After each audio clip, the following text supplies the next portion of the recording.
Hello friends, स्वागत है आपका हमारे चैनल स्टडी यूपी 53 में। मित्रों, जैसा कि आप सभी मेरे इस बात से अवगत ही होंगे कि अभी पिछले वीडियो में हमने यूपी पीसीएस की 2022 के लिए टेस्ट सीरीज आरंभ किया था, जो कि मेक आईएएस, जो कि बहुत ही मानी जानी प्रतिष्ठित संस्थान है मेक आईएएस, उसी के टेस्ट सीरीज को हम लोग कर रहे थे। बट बीच में कुछ टेक्निकल इशू होने के नाते 28 नंबर के ही प्रश्न तक हम लोगों का वीडियो कंप्लीट हो पाया था। तो उसी की श्रृंखला में आज उसी का पार्ट सेकंड अगर हम कहें, या उसी में हम आगे की तरफ कहें, तो हम लगभग आज 29 नंबर क्वेश्चन से पूरे 150 नंबर क्वेश्चन तक को यहाँ पे इस वीडियो में कवर करेंगे। ठीक है, और इसी तरह हम स्टेप बाय स्टेप जो भी उसके टेस्ट सीरीज हैं जितने भी, उनको आपको मतलब उपलब्ध करवाएंगे। ठीक है, तो चलिए देर न करते हुए हम स्टार्ट करते हैं। और आप लोगों में से बहुत लोग कमेंट भी कर रहे हैं कि जिन लोगों को काफ़ी अच्छा भी लग रहा है। और तो मैं चाहता हूं कि मैं आप ही लोगों के लिए ये सारे वीडियो बना रहा हूं। तो आप लोग और भी ज़्यादा से ज़्यादा लोग कमेंट करें और बताएं, जिससे कि मेरा एक उत्साहवर्धन हो और मैं आप लोगों के लिए और भी अच्छी मटेरियल उपलब्ध करा सकूं। तो आप लोगों को और क्या ज़रूरत है, आप कमेंट बॉक्स में बिल्कुल लिख दीजिए, बिल्कुल निसंदेह। ठीक है ना। तो चलिए देर न करते हम स्टार्ट करते हैं। और मैंने आपको बताया था अपनी स्ट्रेटजी कि मैं क्वेश्चन आंसर को बताते चलूँगा, और जो वहाँ के जो महत्वपूर्ण फैक्ट्स जो और एग्जाम में आ सकते हैं वो मैं आपको यहाँ पे बोल दूंगा, क्योंकि मेरे पास उतनी सुख सुविधा नहीं है कि मैं इस पर लिख करके बता सकूँ। ठीक है ना। तो जल्द ही मैं टैबलेट वगैरह ले लूँगा या लैपटॉप वगैरह ले लूँगा, तो फिर मैं आपको अच्छे से लिख करके पूरा पढ़ाऊँगा।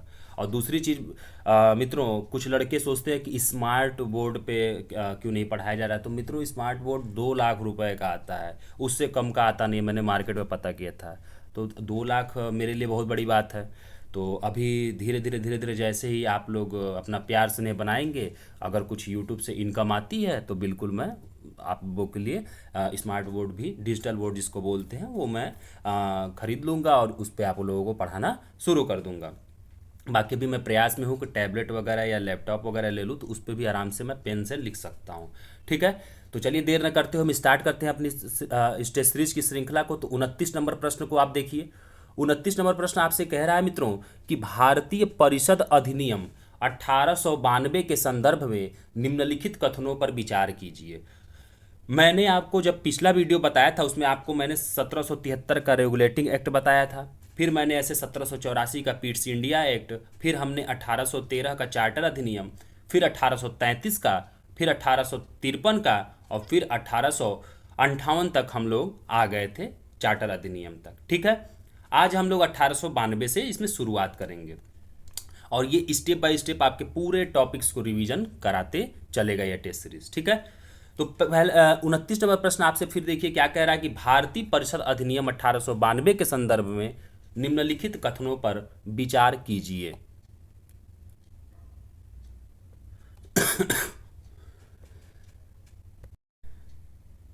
पहला ऑप्शन कह रहा है इसमें कि विधि निर्मात्री संस्थाओं को बजट पर बहस करने का अधिकार प्रदान किया गया। दूसरा ऑप्शन कह रहा है कि इसके माध्यम से केंद्रीय और प्रांतीय विधान परिषदों में गैर सरकारी सदस्यों की संख्या में वृद्धि की गई। ठीक है मित्रों, तो इसमें आपका ऑप्शन अगर हम देखें तो 1 और 2 दोनों सही हो जाएगा। मतलब कि 1892 जो भारत परिषद अधिनियम आया, उसमें विधि निर्मात्री संस्थाओं को बजट पर बहस करने का अधिकार भी प्रदान किया गया, और दूसरी बात, इसी के माध्यम से केंद्रीय और प्रांतीय विधान परिषदों में गैर सरकारी सदस्यों की संख्या में क्या किया गया, तो वृद्धि किया गया। तो यही 2 पॉइंट आपको बस 1892 के भारत परिषद अधिनियम में इंपॉर्टेंट है, और यही 2 पॉइंट आपको इसमें जानना है। बाकी आपको यहाँ से कुछ भी एग्जाम के पॉइंट से और नहीं जानना है। चलिए अगले नंबर प्रश्न पे चलते हैं, जो कि हमारा 30 नंबर प्रश्न क्या कह रहा है कि किस अधिनियम में पहली बार उत्तरदायी शासन शब्द का उल्लेख किया गया था। तो मित्रों याद रखिएगा कि उत्तरदायी शासन शब्द का उल्लेख सबसे पहले अगर हम देखें तो भारत शासन अधिनियम 1919 में इसको किया गया था। ठीक है, जिसको आप बोल देते हैं मॉन्टेग्यू चेम्सफोर्ड सुधार। ठीक है ना, अगर हम सिंपल भाषा में देखें तो। ठीक है, तो याद रखिएगा कि उत्तरदायी शासन शब्द का उल्लेख भारत शासन अधिनियम 1919 में या मॉन्टेग्यू चेम्सफोर्ड सुधार में क्या किया गया था, इसका प्रयोग किया गया था।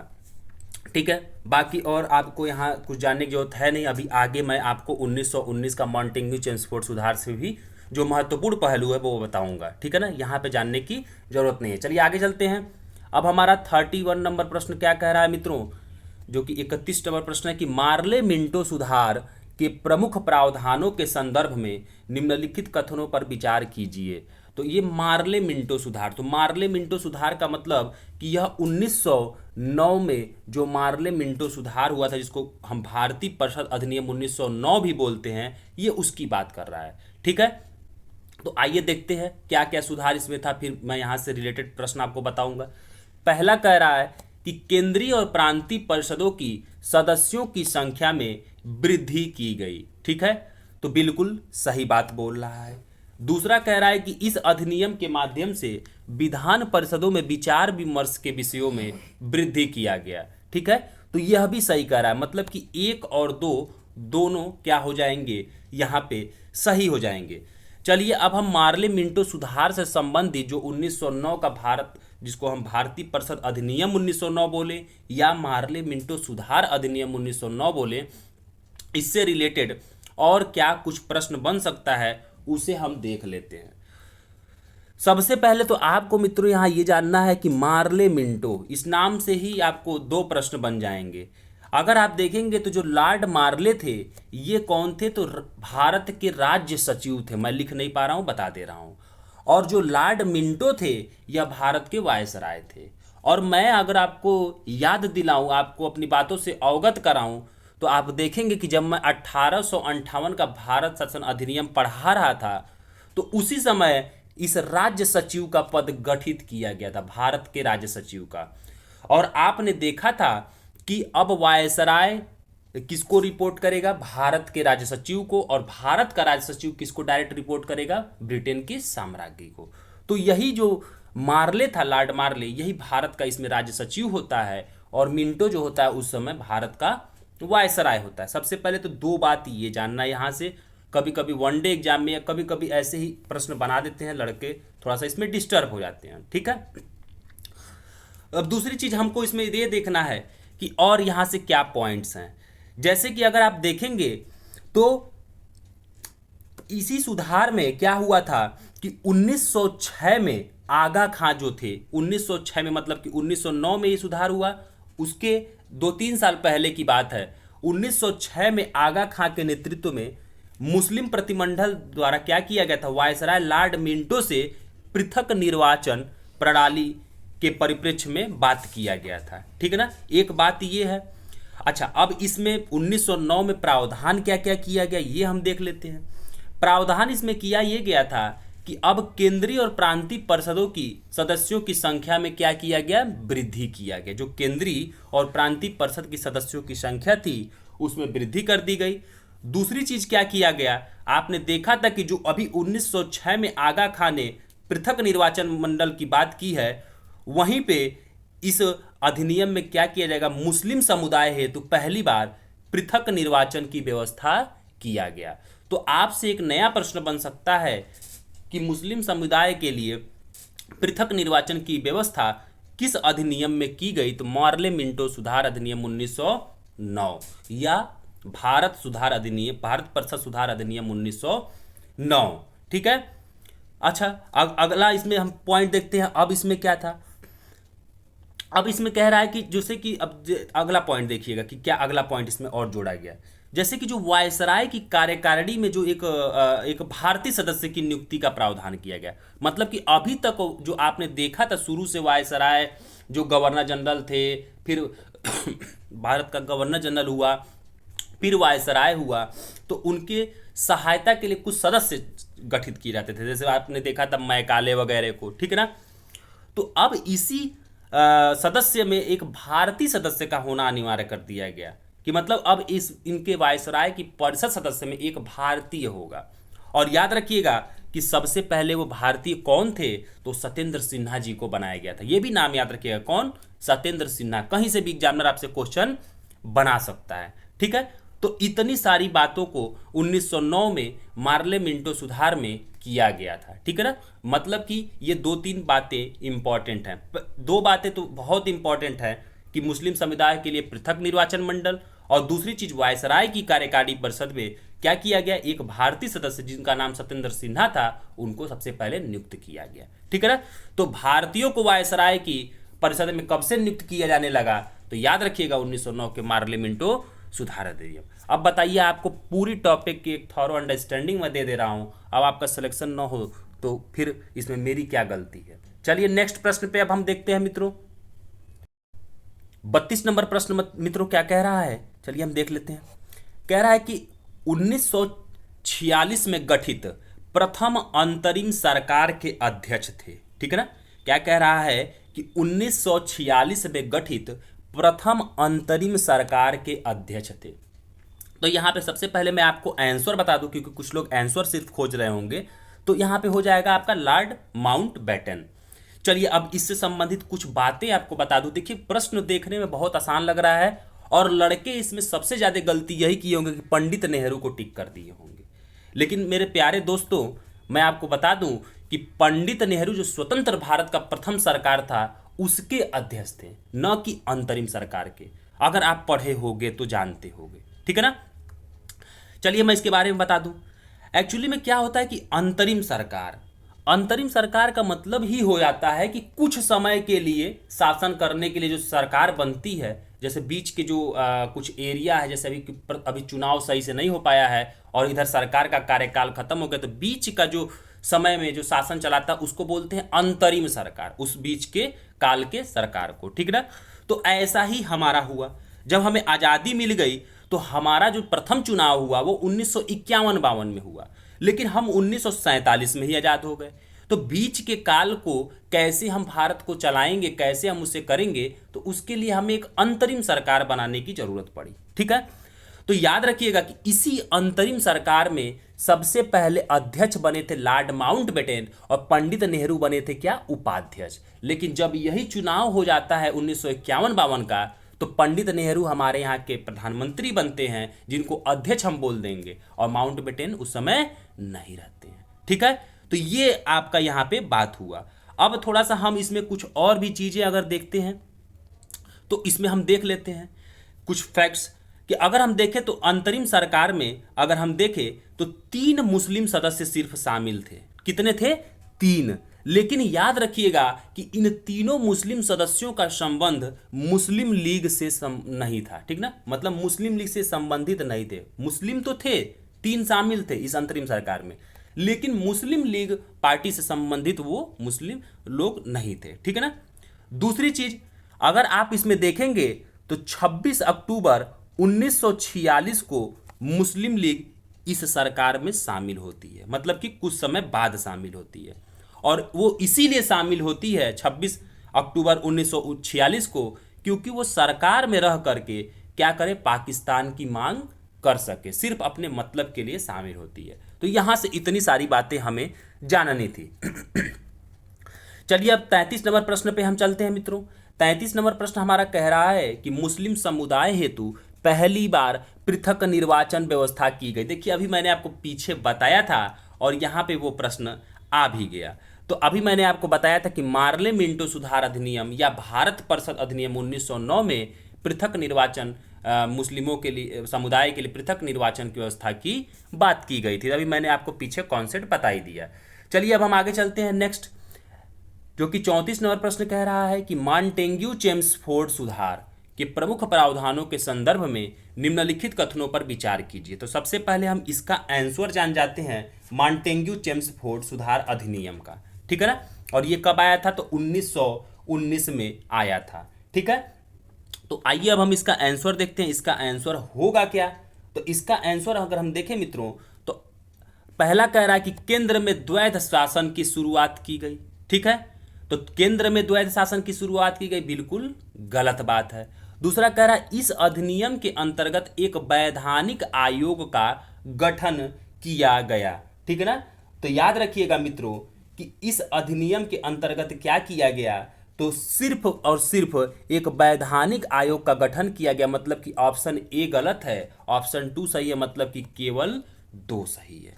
ठीक है, अब हम थोड़ा सा आपको बता देते हैं मॉन्टेग्यू चेम्सफोर्ड सुधार भारत शासन अधिनियम, जिसको 1919 भी बोलते हैं।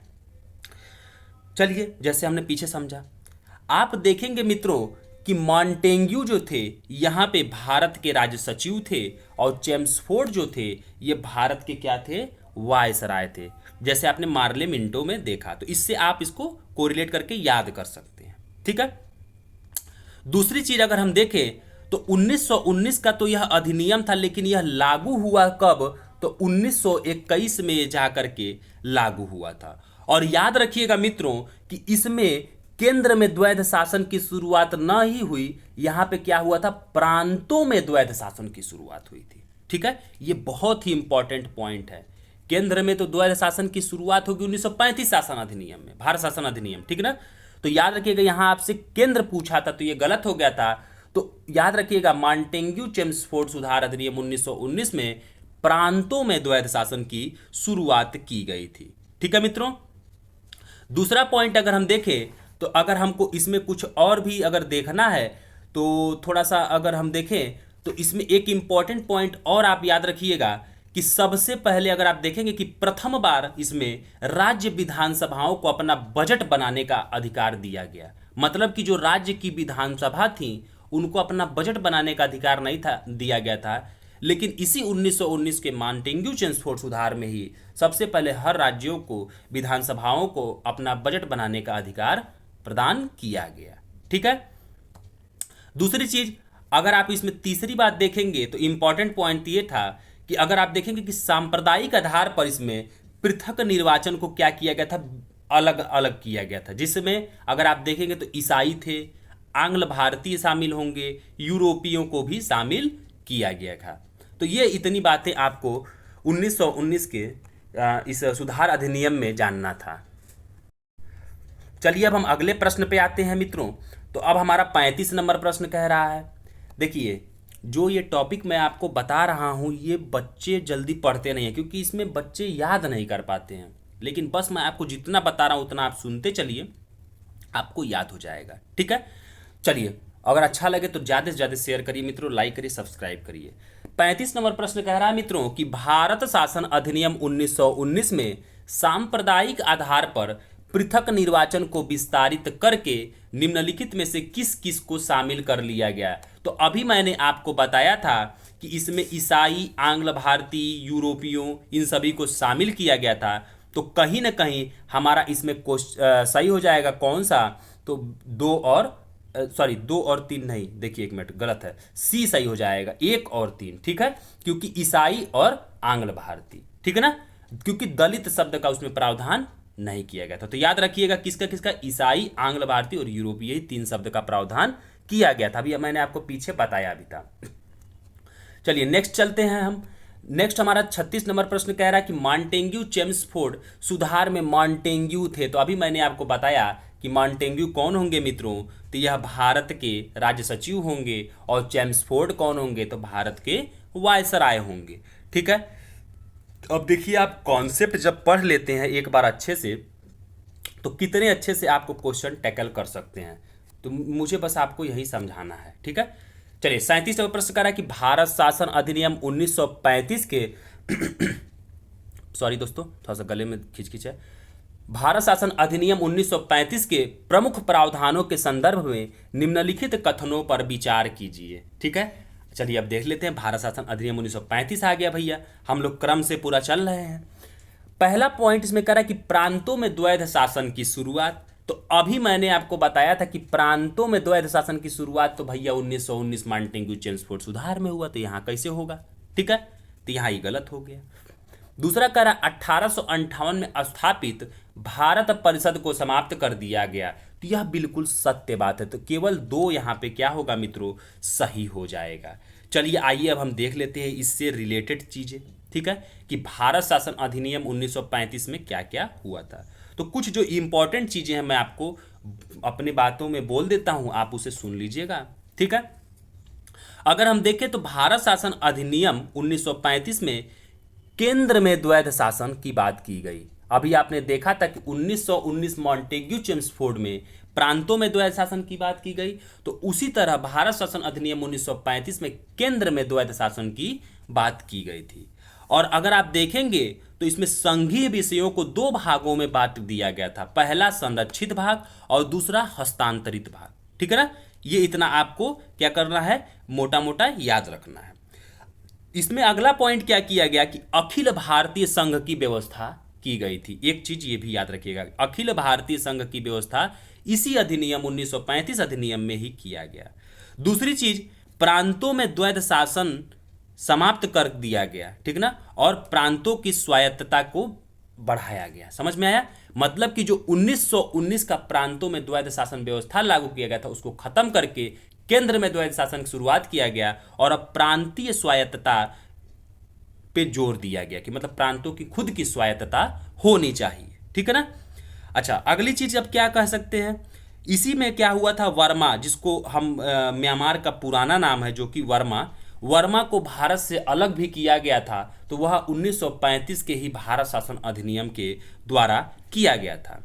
और लास्ट इसमें और इंपॉर्टेंट पॉइंट क्या था कि 1937 में क्या किया गया, एक संघीय न्यायालय मतलब कि सुप्रीम कोर्ट जो आप देखते हैं अपने भारत का, इसका और रिजर्व बैंक ऑफ इंडिया की क्या किया गया, स्थापना किया गया। ठीक है ना, मतलब कि भारत में एक संघीय न्यायालय होगा। अधिकतर लड़के 1773 के रेगुलेटिंग एक्ट में सुप्रीम कोर्ट नाम सुनते सोचते हैं कि जो यही सुप्रीम कोर्ट आज का वाला सुप्रीम कोर्ट है। नहीं, गलत है। जो 1773 का सुप्रीम कोर्ट होता है मित्रों, वो एक हाई कोर्ट की भांति होता है। वो सिर्फ बंगाल, बिहार, उड़ीसा के कार्य क्षेत्र को देखता है। लेकिन जो ये 1937 जो 35 के अधिनियम के तहत 1937 अधिनियम में जो एक संघीय न्यायालय और की बात की गई, यह रियल में हमारा जो वर्तमान का सुप्रीम कोर्ट है इसकी बात की जाती है। ठीक है, और याद रखिएगा कि रिजर्व बैंक ऑफ इंडिया की भी स्थापना इसी 1935 के अधिनियम से ही किया गया था। ठीक है ना। दूसरी चीज, अब इसमें क्या किया गया, जो 1858 में आप देखे थे पीछे कि भारत परिषद को चालू किया गया था, उसको क्या किया गया मित्रों, समाप्त कर दिया गया। तो ये आपका हो गया इतना 1935 के अधिनियम से संबंधित। ठीक है, चलिए अब हम 38 नंबर प्रश्न पे चलते हैं मित्रों। 38 नंबर प्रश्न कह रहा है मित्रों कि इस अधिनियम में एक अखिल भारतीय संघ की व्यवस्था की गई। तो अभी मैंने आपको पीछे ही बताया कि भारत शासन अधिनियम 1935 में एक अखिल भारतीय संघ की व्यवस्था की गई। चलिए अगले नंबर प्रश्न पे चलते हैं, क्योंकि प्रश्नों की श्रृंखला बहुत ज़्यादा है तो इससे वीडियो काफ़ी लेंदी हो जाएगा। 39 नंबर कह रहा है कि किस अधिनियम के तहत रिजर्व बैंक ऑफ इंडिया की स्थापना की गई। तो मित्रों इसमें भी याद रखिएगा कि भारत शासन अधिनियम 1935 के ही अंतर्गत क्या किया गया कि रिजर्व बैंक ऑफ इंडिया की स्थापना की गई।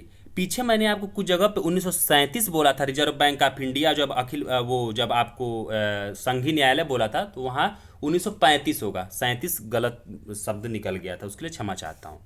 ठीक है, चलिए आगे 40 नंबर प्रश्न पे चलते हैं मित्रों। तो 40 नंबर प्रश्न हमारा कह रहा है कि भारत स्वतंत्रता अधिनियम 1947 के प्रमुख प्रावधानों के संदर्भ में निम्नलिखित कथनों पर विचार कीजिए। तो अब हम जैसे 1773 आए, 1784 आए, 1813 आए, 1833 आए, 1853 आए, 1858 आए, उसी तरह हम 1909 आए, 1919 आए, फिर 1935 आए और अब हमारा अंतिम 1947। अब आप देखिए पूरे के पूरे इंपॉर्टेंट एक्ट आपके यहाँ पे क्या हो गए, स्टेशनरी से तैयार हो गए। स्टेप बाय स्टेप क्रम से आप तैयार कर लिए। ठीक है ना, विद कॉन्सेप्ट मैंने आपको बताया। एक दो चीजें छूटी होंगी तो मनुष्य मैं भी हूं, मेरे से भी गलती हो सकती है। ठीक है, बट जितनी भी चीजें मैंने आपको बताया एग्जाम के पॉइंट से बहुत ही इंपॉर्टेंट है। तो चलिए देख लेते हैं अब भारतीय स्वतंत्रता अधिनियम 1947 से क्या क्या इसमें रिलेटेड है। देखते हैं क्या है, चलिए देखते हैं। पहला बात इसमें कह रहा है कि इसके अंतर्गत ब्रिटिश शाही उपाधि से भारत का सम्राट शब्द समाप्त कर दिया गया। तो यह बात बिल्कुल सही है, मतलब कि यह बात एकदम सही है। अभी मैं आपको आगे समझा रहा हूं। दूसरा कह रहा है कि इसने वायसराय का पद समाप्त कर गवर्नर जनरल का पद क्या किया, सृजित कर दिया। तो यह भी बात बिल्कुल सही है। ठीक है ना। अब आइए हम देख लेते हैं भैया कि इसमें क्या क्या इंपॉर्टेंट पॉइंट थे, चलिए देख लेते हैं। चलिए, भारत शासन स्वतंत्रता अधिनियम 1947 की अगर हम बात करें तो देखिए, आप जानते ही होंगे कि 15 अगस्त 1947 को भारत को एक स्वतंत्र संप्रभु राष्ट्र क्या कर दिया गया, घोषित किया गया था। ठीक है, स्वतंत्र संप्रभु राष्ट्र कब घोषित किया गया, 15 अगस्त 1947 को। और याद रखिएगा कि इसी में क्या किया गया, वायसराय का जो पद था उसको समाप्त कर दिया गया, और जो 2 डोमिनियन राज्यों में क्या किया गया, गवर्नर जनरल का पद सृजित कर दिया गया। तो 2 डोमिनियन राज्य कौन कौन से थे, पाकिस्तान जो एक बना और जो एक भारत बना। तो मतलब इन दोनों को अब कौन थोड़ा सा किसके कंट्रोल में रखा गया, तो राज्यों के गवर्नर जनरल के अधीन कर दिया गया। ठीक है ना, मतलब कि वो सिर्फ एक देख रेख करेंगे जब तक कि हम अपना प्रथम चुनाव न करा लेते हैं। ठीक है ना। और तीसरी बात इसी में क्या किया गया कि जो ब्रिटिश शाही उपाधि से भारत का सम्राट शब्द जो था वह खत्म कर दिया गया, क्योंकि भाई अब हमें आज़ादी मिल चुकी थी। तो अब जो ब्रिटिश जो शाही लोग कहते थे कि भारत का हम सम्राट हैं, उस शब्द को क्या कर दिया गया, पूर्णतः खत्म कर दिया गया। अब हम क्या हो गए, एक तरह से धीरे धीरे संप्रभु होने लगे। ठीक है, मतलब संप्रभु का मतलब क्या होता है, यहाँ पे मैं ये भी बता दूं कि संप्रभु का मतलब कि मैं अपना खुद का आंतरिक और बाह्य निर्णय ले सकता हूँ, सक्षम हूँ, किसी के दबाव में नहीं लूंगा। लेकिन इसके पहले जब तक ब्रिटिशर्स थे वो हमारे इस सारे संप्रभुता को रखते थे, हमें नहीं देते थे। ठीक है ना। तो ये 1947 के भारत स्वतंत्रता अधिनियम से इतने ही इंपॉर्टेंट पॉइंट्स थी, इसको आप देख लीजिएगा। ठीक है, तो इसमें ऑप्शन सी सही हो जाएगा, 1 और 2 दोनों सही हैं। चलिए अब हम देख लेते हैं मित्रों 41 नंबर प्रश्न कि रियासतों के एकीकरण से पूर्व भारत के कितने श्रेणियों में राज्य बटे हुए थे। तो मित्रों अगर किसी ने थोड़ा सा एक तरह से कहे कि डीप स्टडी किया होगा तो वो इसे बता सकता है कि 4 इसमें सही हो जाएंगे। ठीक है, अब आइए देखते हैं, आप कहीं ना कहीं पढ़े होंगे। पहली बात तो एक ए श्रेणी बनाई गई, एक बी बनाई गई थी, एक सी और एक डी बनाई गई थी। आप किसी न किसी किताब में पढ़े होंगे। तो जब रियासतों का एकीकरण नहीं हुआ था उसके पूर्व ये 4 श्रेणियों में क्या हुआ था कि राज्य बटे हुए थे। ए श्रेणी में अगर हम देखें तो जो राज्य सीधे वायसराय के अधीन थे वो थे इसमें। ठीक है ना। बी श्रेणी की अगर हम बात करें तो इसमें एक या एक से अधिक रियासतों से मिल करके जो राज्य जो बनने वाले राज्य थे उनको रखा गया था बी में। सी में अगर हम देखें तो जो चीफ कमिश्नर या जो आयुक्त के प्रांतों वाले क्षेत्रों को रखा गया था। और डी में अगर हम देखें तो इसमें अंडमान निकोबार द्वीप समूह को अकेला रखा गया था। तो ये आपको एक क्रम याद रखना है। ठीक है ना। चलिए आगे चलते हैं। 42 नंबर प्रश्न क्या कह रहा है मित्रों कि एसके धर आयोग के संदर्भ में निम्नलिखित कथनों पर विचार कीजिए। तो एसके धर बहुत ही इंपॉर्टेंट पॉइंट है। ठीक है ना। और कह रहा है कि इसमें निम्नलिखित कथनों पर विचार कीजिए भैया, क्या बात हुई है। ठीक है ना। तो चलिए देख लेते हैं। पहला कह रहा है कि इसका गठन जून 1949 में किया गया, गलत बात। दूसरा कह रहा है इसने भाषा के आधार पर राज्यों के गठन की प्रावधान किया, ये भी गलत बात। मतलब कि इसने दोनों बातें नहीं की थी, इसलिए ऑप्शन डी सही हो जाएगा कि न तो 1 और न तो 2। अब आइए हम इसके धर आयोग से संबंधित आपको कुछ बातें बता देते हैं कि इसने किया क्या था भैया फिर। तो आइए देख लेते हैं। सबसे पहले याद रखिएगा कि एसके धर आयोग जून 1948 में गठित किया गया। ठीक है ना। कब किया गया? जून 1948 में। ठीक है। और आप देखेंगे कि इसने भाषा के आधार पर राज्यों के गठन न करने की सिफारिश किया था। इन्होंने कहा था कि भाषा के आधार पर राज्यों का गठन न करिए। ठीक है ना। ये इतनी बात हो गई एसके धर आयोग। ठीक है। अब क्या हुआ कि जब इन्होंने ये बात बोला तो उसी बीच में दिसंबर 1948 में आप देखेंगे मित्रों तो जेवीपी समिति गठित की गई, जिसको कांग्रेस ने क्या किया था? गठित किया था स्पेशल तौर पे।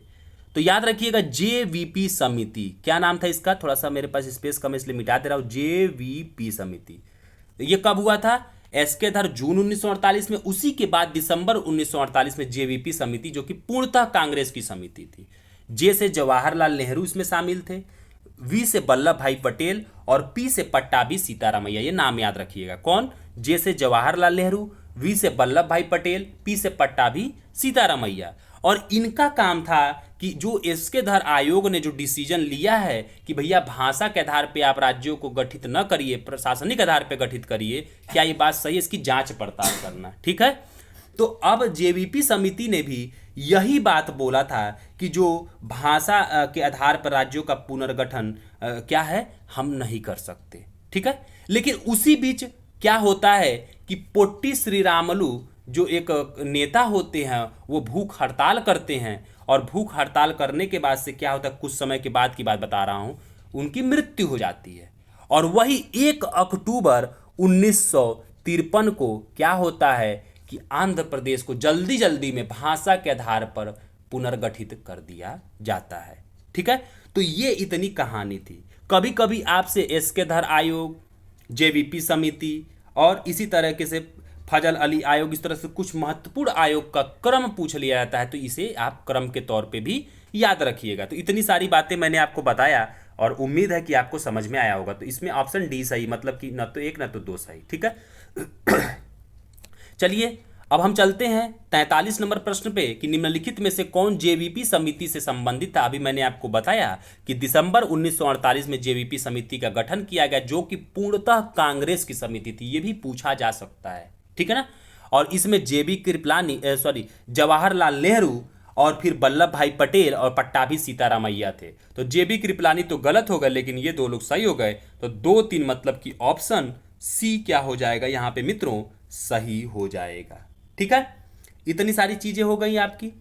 चलिए अब हम आ जाते हैं 44 नंबर प्रश्न पे। ठीक है, चलिए 44 नंबर प्रश्न पे हम चलते हैं मित्रों। तो 44 नंबर प्रश्न हमारा कह रहा है कि निम्नलिखित में से कौन कौन से भारतीय संविधान के संघात्मक लक्षण हैं। ठीक है ना, संघात्मक लक्षण की बात करती है।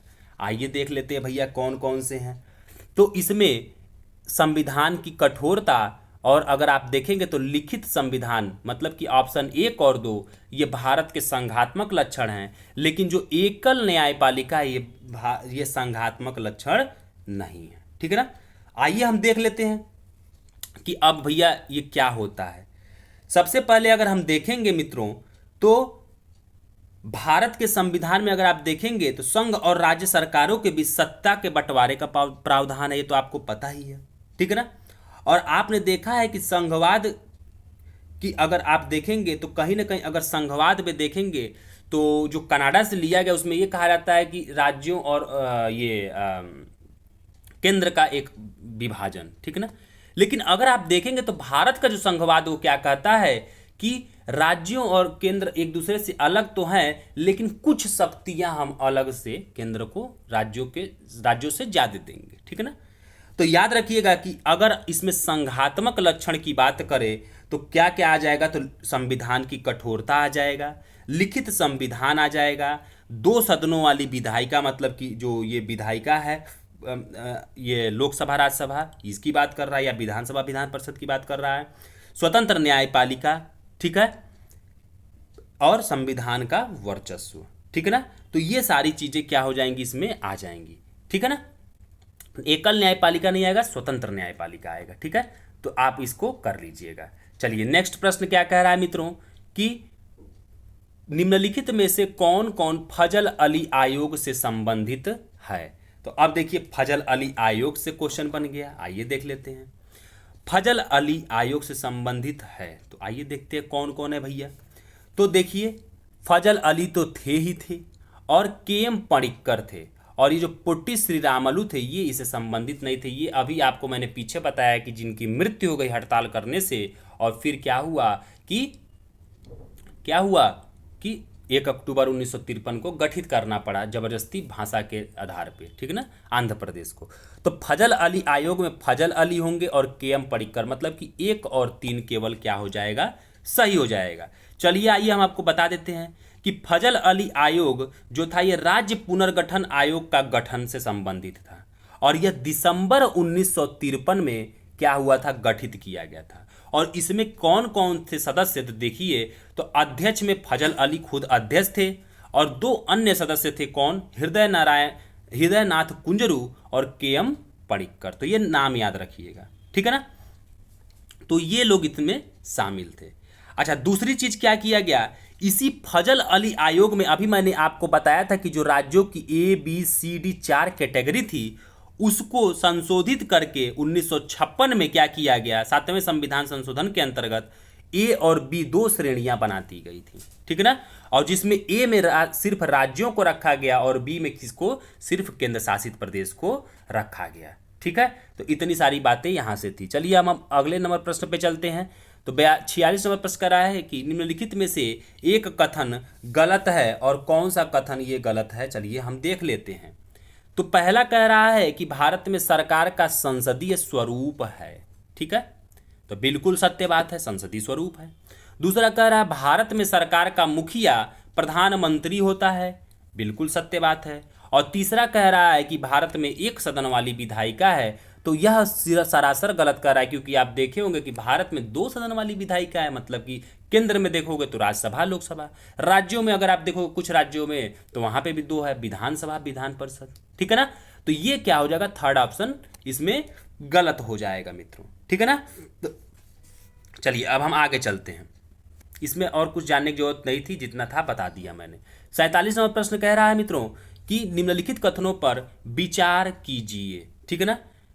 पहला कह रहा है कि रियासतों के एकीकरण से पूर्व भारत में चीफ कमिश्नर या आयुक्त प्रांतों को बी श्रेणी में रखा गया था। अभी मैंने आपको पीछे बताया कि यह सी श्रेणी में थे, तो यह क्या हो गया, गलत हो गया, ठीक। दूसरा कह रहा है कि रियासतों के एकीकरण से पूर्व भारत में अंडमान निकोबार द्वीप समूह को सी श्रेणी में रखा गया, यह भी गलत बात है, उसको डी श्रेणी में रखा गया था, आपको मैंने पीछे बताया ही था। तो इसमें न तो एक और न तो दो, दोनों सही नहीं होंगे, ठीक है ना, मतलब कि ऑप्शन डी हो गया, ठीक है। चलिए 48 नंबर प्रश्न को अब हम देख लेते हैं मित्रों। तो 48 नंबर प्रश्न कह रहा है कि निम्नलिखित में से किस राज्य का गठन सबसे अंत में किया गया। तो अगर आप देखेंगे तो इसमें देखिए कि क्या होता है कि इसमें कुछ राज्यों की लिस्टिंग है मित्रों, और उस राज्यों की लिस्टिंग आप थोड़ा सा देख लीजिएगा, ठीक है ना, क्योंकि ये थोड़ा सा एक तरह से कहें तो 20% में आ जाता है क्वेश्चन, बट मैं आपको इसमें बता देता हूँ। तो ये जिस तरह से राज्यों का नाम देगा उसके अनुसार हमें करना पड़ेगा। तो आप एक बार जाकर के राज्यों के पुनर्गठन में क्रम से आप सारे राज्यों को देख लीजिएगा, ठीक है ना। यहाँ मैं नहीं बता पाऊंगा क्योंकि लिखने का व्यवस्था नहीं है। तो कह रहा है कि इसमें इस जो चार में आपको क्रम बताना है कि सबसे अंत में कौन गठित हुआ था, ठीक है ना। तो अगर हम देखें तो सबसे अंत में इसमें नागालैंड गठित होता है, ठीक है ना। और कब गठित होता है मित्रों, तो यह 1963 में गठित होता है, ठीक है ना। आपको पता है कि आंध्र प्रदेश 1 अक्टूबर 1953 को गठित होता है। महाराष्ट्र की बात अगर हम करें तो 1960 में गठित होता है, ठीक है। और नागालैंड की बात करें तो 1963 में, और अगर हम वही मित्रों गुजरात की भी बात करें तो ये भी 1960 में गठित होता है, ठीक है ना। तो इतनी बातें आपको यहाँ पे याद रखनी है। तो यहाँ पे मैं आपको क्रम नहीं बता पाऊंगा, आप इसको एक बार किताब में जाके क्रम देख लीजिएगा, क्योंकि यहाँ से क्वेश्चन बनते हैं। वो एग्जामिनर के ऊपर डिपेंड करता है कि वो कौन कौन से इसमें स्टेट को रख देते हैं। चलिए 49 नंबर प्रश्न है, चलिए देख लेते हैं कि भारत में 1950 में सार्वभौमिक मताधिकार की उम्र 21 वर्ष थी, ठीक है ना। दूसरा कह रहा है मित्रों कि वर्तमान में भारत में सार्वभौमिक मताधिकार की उम्र 18 वर्ष है। ये आपसे कहना ये चाह रहा है कि जब 1950 में मतलब कि वोट करने का जो उम्र होता है, मतलब कि निर्वाचन की जो उम्र होती है कि कौन सा व्यक्ति वोट कर सकता है, ये 21 वर्ष थी। तो क्या यह बात सही कह रहा है मित्रों, तो बिल्कुल सत्य बात कह रहा है। और वर्तमान में आप देखेंगे कि आप 18+ पे एडल्ट माने जाते हैं, मतलब कि 18+ पे आप मतदान कर सकते हैं, तो ये भी सही बात है, मतलब कि 1 और 2 दोनों क्या है कि सही है। तो यहीं पे आप एक चीज और जान जाइएगा कि अगर आप देखेंगे तो जाति धर्म वंश लिंग साक्षरता के आधार पर हम किसी को भी मतलब मतदान देने से हटा नहीं सकते, मतदान देने से मना ही नहीं कर सकते हैं, ठीक है ना। और ये भी याद रखिएगा कि 1950 वाला जो सार्वभौम मताधिकार की उम्र जो 21 वर्ष थी, उसको 61वें संविधान संशोधन के अनुच्छेद द्वारा क्या 326 में संशोधन करके क्या किया गया, 21 वर्ष से घटा करके 18 वर्ष उम्र कर दिया गया। मतलब कि 61वें संविधान संशोधन में क्या किया गया कि अनुच्छेद 326 में संशोधन करके जो उम्र 21 वर्ष थी वोट देने की उसको 18 वर्ष कर दी गई। ठीक है, तो ये यहाँ से आपको जानना है। 50 नंबर प्रश्न कह रहा है मित्रों, चलिए 1 मिनट देख लेते हैं। 50 नंबर प्रश्न कह रहा है कि निम्नलिखित में से किस अनुसूची में विभिन्न राज्यों तथा संघीय क्षेत्रों को राज्यसभा में प्रतिनिधित्व का विवरण दिया गया था। तो याद रखिएगा कि राज्यसभा में प्रतिनिधित्व का विवरण चतुर्थ अनुसूची में दिया गया। आपने देखा होगा कि चौथी अनुसूची कहती है राज्यसभा में सीटों का बंटवारा की बात करती है। ठीक है, आइए अब हम यहाँ पे आपको प्रथम अनुसूची बताते हैं क्या है। पहली अनुसूची में आप देखेंगे मित्रों कि 28 राज्य जो और 8 संघ शासित प्रदेश हैं इनकी बात की गई है। द्वितीय अनुसूची में अगर आप देखेंगे तो विभिन्न जो भारत के राज्य संवैधानिक पदाधिकारी होते हैं उनके वेतन भत्ते की बात की जाती है। और याद रखिएगा कि इसमें कौन कौन शामिल होता है, तो इसमें राष्ट्रपति, राज्यपाल, लोकसभा के अध्यक्ष उपाध्यक्ष, राज्यसभा के सभापति उपसभापति, विधानसभा के अध्यक्ष उपाध्यक्ष, विधान परिषद के सभापति उपसभापति, उच्चतम न्यायालय और उच्च न्यायालयों के न्यायाधीश, भारत के नियंत्रक महालेखा परीक्षक, मतलब ये मेन है जिनको वेतन भत्ते और पेंशन इसी द्वितीय अनुसूची के तहत दिया जाता है। ठीक है, और तीसरी अनुसूची की बात अगर हम देखें तो यह बात करता है किसकी, शपथ की बात करता है इन्हीं संवैधानिक अधिकारियों की। ठीक है ना, याद रखिएगा कि इस तीसरी अनुसूची में कई बार क्वेश्चन बन चुका है, सिर्फ राष्ट्रपति के शपथ की बात नहीं है, क्योंकि राष्ट्रपति का शपथ अनुच्छेद 60 के तहत स्पेशल तौर पे कराया जाता है।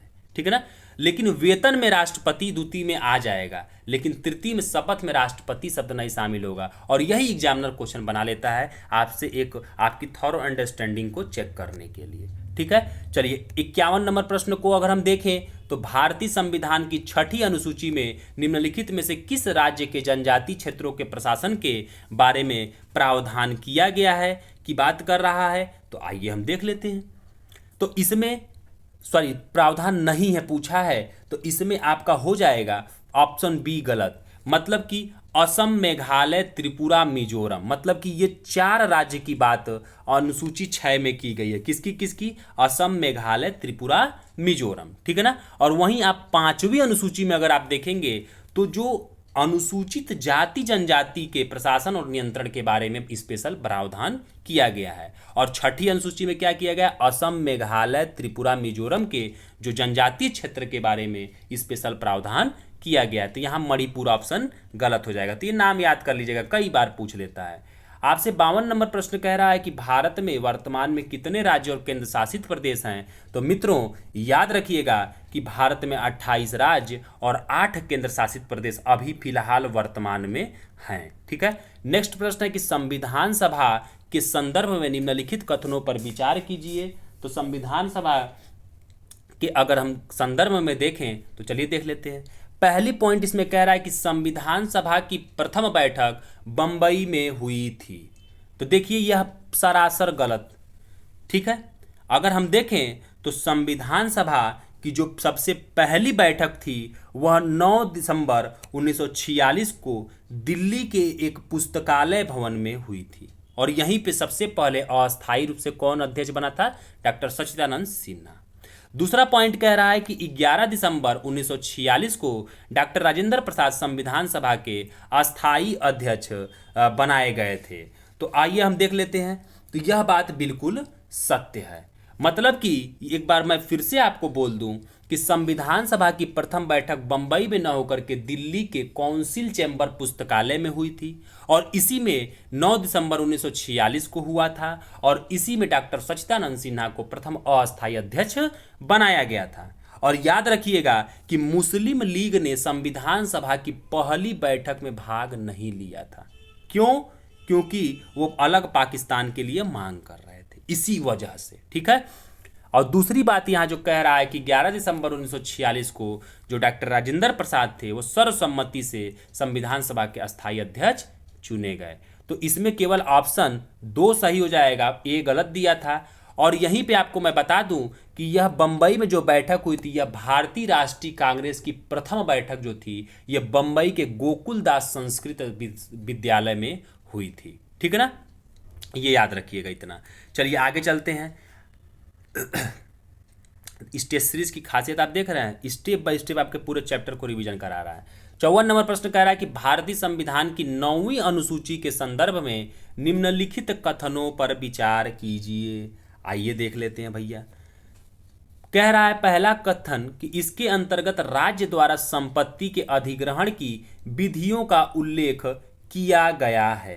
ठीक है ना, क्या कह रहा है कि विधियों का उल्लेख किया गया है। दूसरा बात कह रहा है कि इस अनुसूची में सम्मिलित विषयों को न्यायालय में चुनौती नहीं दी जा सकती। तो अब देखिए यहाँ पे जो ऑप्शन सी है, मतलब कि 1 और 2, ये दोनों का दोनों थोड़ा सही होगा। ठीक है ना, अगर हम देखें मित्रों तो थोड़ा सा एक बार इसको आप भी कंफर्म कर लीजिएगा। थोड़ा सा इसमें मैं डाउट में था, हल्का सा, थोड़ा सा ये विवादित प्रश्न लग रहा था मुझे, एक बार आप क्लियर कर लीजिएगा। ठीक है, बाकी मेरे अनुसार 1 और 2 दोनों सही हो जाएगा। स्टेटमेंट क्या है कि दोनों के दोनों क्या है, सही हैं। ठीक है ना, चलिए आगे चलते हैं। नेक्स्ट प्रश्न 55 नंबर जो हमारा प्रश्न कह रहा है, 55 नंबर प्रश्न कह रहा है कि संविधान सभा के संदर्भ में निम्नलिखित कथनों पर विचार कीजिए। आइए देखते हैं।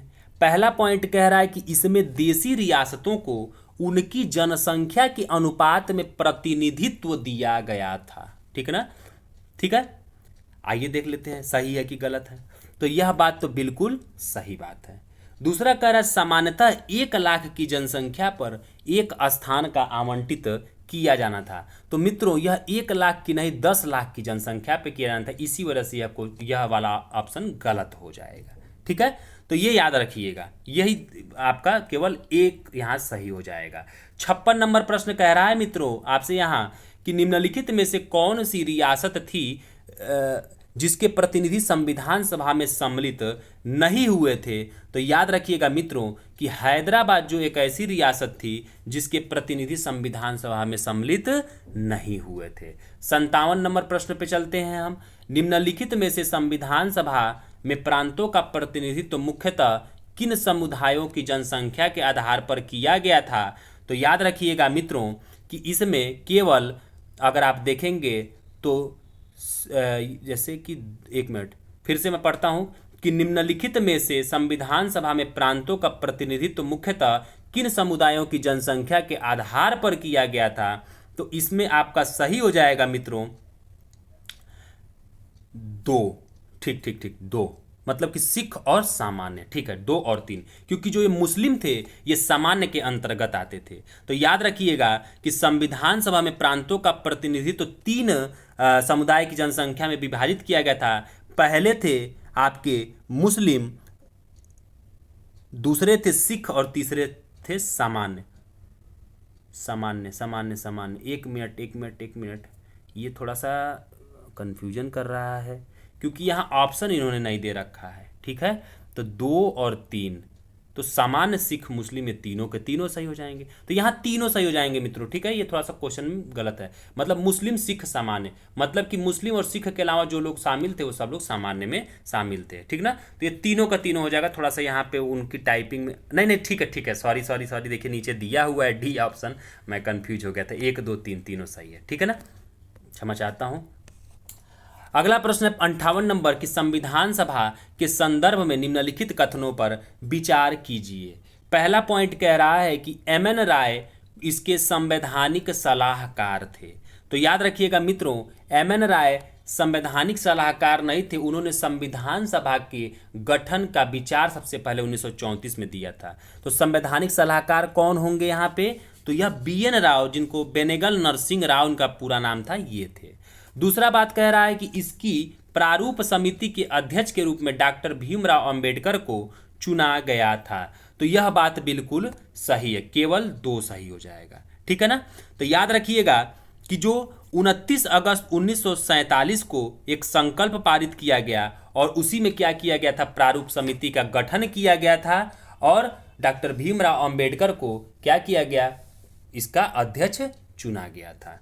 चलिए 59 नंबर प्रश्न कह रहा है मित्रों कि निम्नलिखित में से कौन कौन प्रारूप समिति के सदस्य थे। तो कौन कौन प्रारूप समिति का सदस्य था, तो याद रखिएगा इसमें देखिए ऑप्शन में पहले क्या दे रहा है उसे हम देख लेते हैं। तो अगर आप देखेंगे एन गोपाल स्वामी अयंगर ये भी थे, अल्लादी की स्वामी अय्यर भी थे, सैयद मोहम्मद सादुल्ला, मतलब कि 1 2 3 ये तीनों के तीनों प्रारूप समिति के सदस्य थे। अब आइए आपको यहाँ से हम कुछ जो इंपॉर्टेंट पॉइंट्स है वो हम आपको बता देते हैं।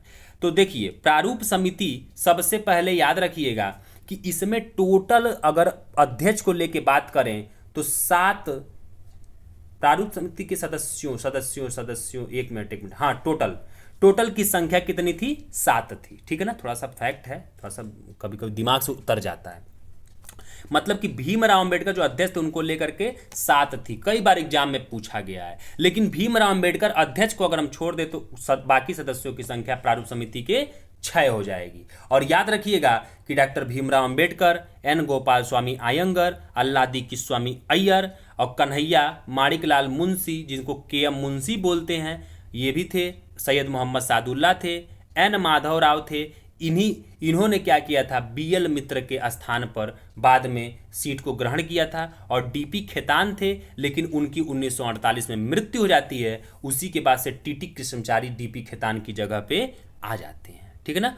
और ये भी याद रखिएगा कि जो ये भीमराव अंबेडकर थे, इनका पश्चिम बंगाल से निर्वाचन हुआ था संविधान सभा के लिए, लेकिन बाद में जब वह बंटवारा हो जाता है, बांग्लादेश में चला जाता है, तो फिर यह बम्बई सीट से अपने इस जीत करके संविधान सभा में आते हैं। ठीक है मित्रों, तो इतनी सारी प्रश्न यहाँ से बन सकते हैं। 60 नंबर प्रश्न कह रहा है कि निम्नलिखित में से किसकी मृत्यु के बाद प्रारूप समिति के सदस्य के रूप में टी.टी. कृष्णचारी को चुना गया? तो अभी मैंने आपको बताया 1948 में डी.पी. खेतान की जब मृत्यु हो जाती है तो उन्हीं की जगह टी.टी. कृष्णचारी को क्या किया जाता है? सदस्य बनाया जाता है। ठीक है मित्रों, तो मैं अपने इस टेस्ट सीरीज की श्रृंखला को इसी 60 नंबर के प्रश्न पे ही समाप्त करता हूं। ठीक है, बाकी मैं जल्द से ही जल्द प्रयास करूंगा कि मैं आपको पूरे 150 क्वेश्चन इसी पार्ट 3 में मैं कंप्लीट करा दूं, क्योंकि थोड़ा सा मैं बोलते चलता हूं तो वीडियो काफ़ी लेंदी रहती है। जैसे देखिए हमने 29 नंबर क्वेश्चन से स्टार्ट किया, मात्र 31 क्वेश्चन करने में हमें 51 से 52 मिनट लग गए। अब थोड़ा सा मैं फास्ट चलूंगा और फास्ट बोलते चलूंगा, जल्द से जल्द आपको प्रोवाइड कराऊंगा।